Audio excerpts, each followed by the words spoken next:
இன்னைக்கு என்ன கிழமை? நேத்து வியாழக்கிழமை, நாளைக்கு சனிக்கிழமை, இன்னைக்கு வெள்ளிக்கிழமை.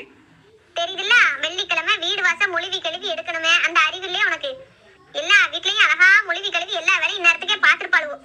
இந்த வீட்டுல இன்னும் அடுப்பும் கூட முழுவல. அவனுக்கு என்ன தெரியும்? அவன் இட்லி வச்சு சட்னி வச்சு அதையும் சாப்பிட்டுட்டு நான் கிளம்ப போறான். முதல்ல படுக்க விட்டு தூரேந்தி. உன்னால வெள்ளிக்கிழமையே விளங்காத கிழமையா போயிரும். போய் சட்டு புட்டுன்னு வீடு வாசலாம் ஒட்டை அடிச்சு தூத்து பெருக்கி அள்ளி முழுவி கழுவி எடு.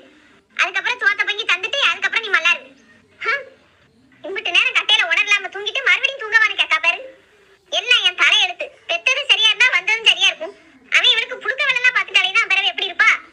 இவ இன்னைக்குதான் திருந்துவாளோ தெரியல. விடிஞ்சு விடியாம இவன் முறையிலேயே முடிச்சாச்சு. விளங்கிரும் இன்னைக்கு. யாருதான் அந்த வெள்ளிக்கிழமையை கண்டுபிடிச்சாவளோப்பா. சரி, வீடு வாசம் முழுவ கழுவ விளக்கு தைக்கன்னு வேலை போய்கிட்டே இருக்கும். இன்னைக்கு எரிச்சல வருது.